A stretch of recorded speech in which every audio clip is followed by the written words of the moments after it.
All right. This is an episode that I was genuinely looking forward to with gleeful anticipation. Because, well, the main focus of this one is on the FGC 47 nebula and the weird aliens that live in it. Weird aliens that you could actually absolutely use in a story for a lot more than they use them in this episode. And that's something I personally found to be an incredibly compelling idea for storytelling is what would someone like Isabella be able to do if she was trying to be a Starfleet officer and not being a menace to the crew? Well, let's take a closer look, shall we? So the basic gist of it is the Enterprise is um, doing a survey in FGC 47, a nebula which has formed around a neutron star. Now, they don't really explain anything about why the nebula has such an interesting structure, because at one point they describe it as having 47 million, approximately, um, energy strands that are woven into some sort of irregular lattice that is surrounding the neutron star. Very little is said about that. Let's take a closer look at the article there. See, 3 paragraphs. This says a lot about how much they actually say about FGC 47. Thing is, what we do know about FGC 47 is that the neutron star is providing energy, energizing the nebula. The Enterprise D is here to, well, because Starfleet science wants to learn more about this interesting phenomenon, and thus, sends the Enterprise to do a sensor sweep and so on and so forth.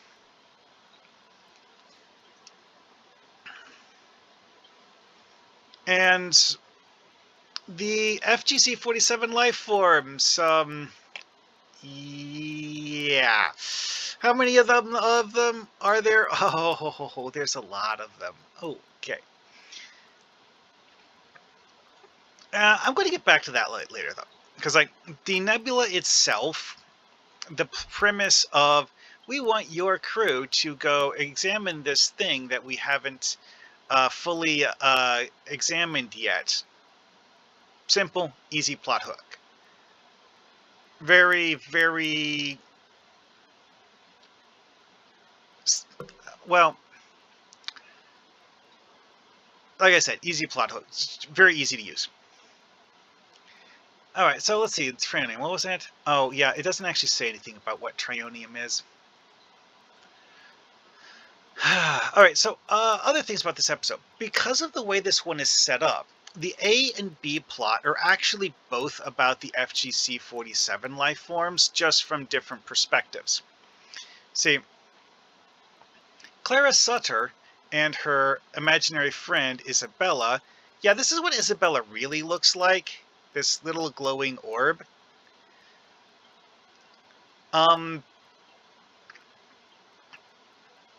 Isabella meets Clara Sutter and starts exploring human civilization from Clara Sutter's perspective. Now, one thing that's interesting is that the FGC 47 life forms don't seem to understand the concept of children, which seems to be the fundamental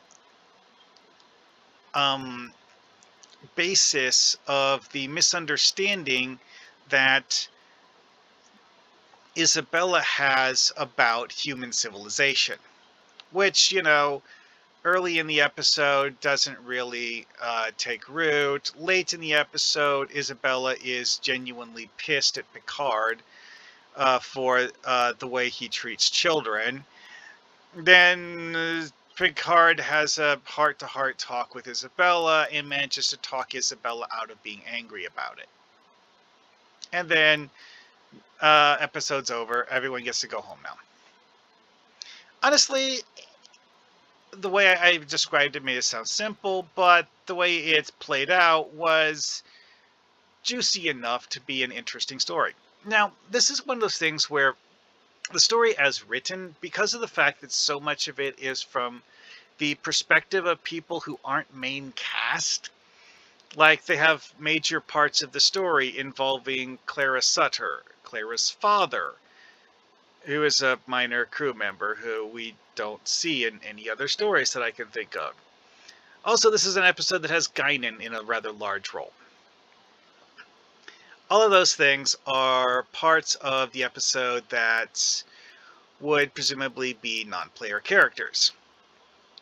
But you can have those things involve player characters, so it's not necessarily a problem. Again, though, one of my things about this, and part of the reason why I thought this was such an interesting idea, is that you could have one of the FGC-47 life forms decide to leave the nebula and go and explore the universe outside the nebula, and thus go experience what human civilization is like up close and personal, and not just look at it for a few minutes while a Federation starship is visiting FGC-47. That, to me, is a very interesting idea. Also, while the FGC-47 life forms could realistically be considered super aliens, due to their energy-based nature, a lot of their abilities actually aren't all that formidable. Because, like, yeah, Isabella does this thing at one point where she knocks Deanna Troi unconscious, and they do kind of say that the FGC-47 life forms and their energy absorbing abilities are dangerous. It's the scale of each individual one. See, because that threat that Isabella makes to destroy the Enterprise is not a personal threat. It's a collective threat. Is that her race is thinking about destroying the Enterprise, and thus she's threatening that her race, all however many thousand of them, are going to do that. They don't really explain how, but there's a whole lot of stuff. And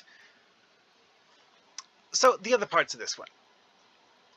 This is an episode where they spend a lot of time talking about stuff because they're not really having action scenes.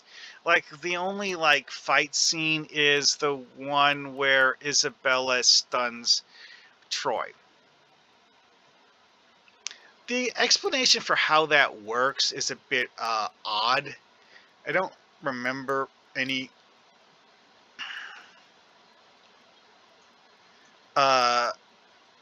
in-episode explanation. She just kind of points her hand at Troy. It looks like she's pulling energy out of Troy's body, and then Troy just falls down unconscious. Now, one thing that's noteworthy here is that the FGC-47 life forms can imitate things that are seemingly inanimate objects when they take on a physical form. Like when Isabella was exploring the Arboretum, she took on the form of one of the flowers in the Arboretum. That's actually what this scene here is.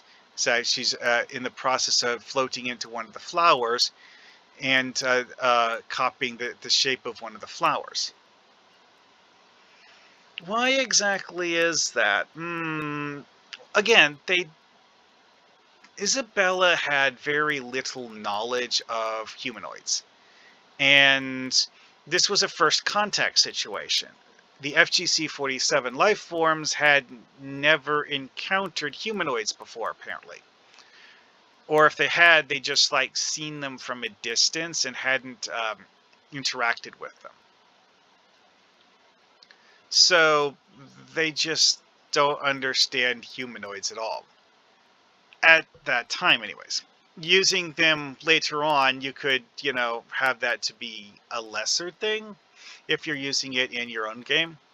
And that's something I think would personally be a lot more fun than trying to have a party reenact the uh, initial meeting between Isabella and Clara.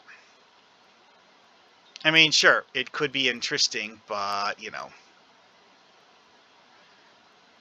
Oh, okay. Yeah, I thought so. Nasturtium is mentioned as one of the plants that Keiko O'Brien is growing in the Arboretum. What does a Nasturtium look like? That. Mm-hmm. I see. Yeah, there's a bunch of plants in here. It's entirely possible one of those the things that they used in the set as a prop was an actual Nasturtium plant, but I don't know for sure. Anyways, moving on. Actually, you know what? Arboretum. Can we actually have a good picture of the Arboretum?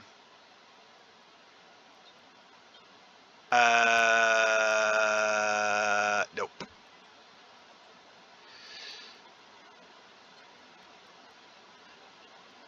Okay, this actually, yeah, some of those flowering plants do kind of look like it. Whatever. Doesn't really matter. Well, whether you want to use real plants or fictional plants is entirely up to you and what you want to do in your story. Papaya juice. Again, this is one of those things that gets mentioned several times, and we don't exactly understand what it is or why it is. It's like in the Kelvin timeline, uh, it actually gets mentioned as something that's being served on Earth. Now, what exactly this means by special item could indicate that it's an alien beverage not native to Earth. Other than that, yeah, good luck with that. Oh, also, it's mentioned in Voyager as something Naomi Wildman would sometimes have as part of her breakfast. Sure, okay.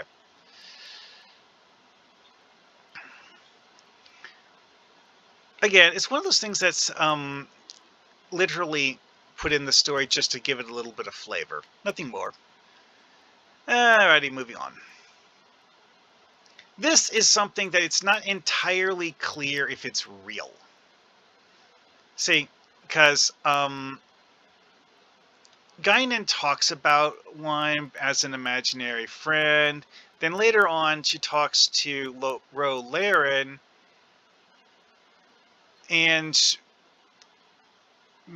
used that as an analogy for uh, when talking to Ro Laren about various things. And it's really not clear exactly what she's talking about. Now, it is entirely possible that a Tarkasian razor beast is simply a animal from Guinan's homeworld. We really don't know anything about the Ilarian homeworld. It's never been seen in canon and very rarely even talked about. At one point, Guinan said that it got assimilated by the Borg, I think, and that raises a lot of questions. That's a bit all. Anyways, it's getting sidetracked. So yeah, the conflict between the FGC-47 life forms being a first contact that almost went disastrously badly. Interesting idea. Putting your players into that situation, you need to think it through very carefully if you want to do that. But it's something that you could absolutely do. And I'm sure a lot of players would find it very interesting dealing with life forms that aren't humanoids. These life forms aren't even made out of physical matter. They're energy beings. Individually, they're not very powerful energy beings, but, when there's a bunch of them.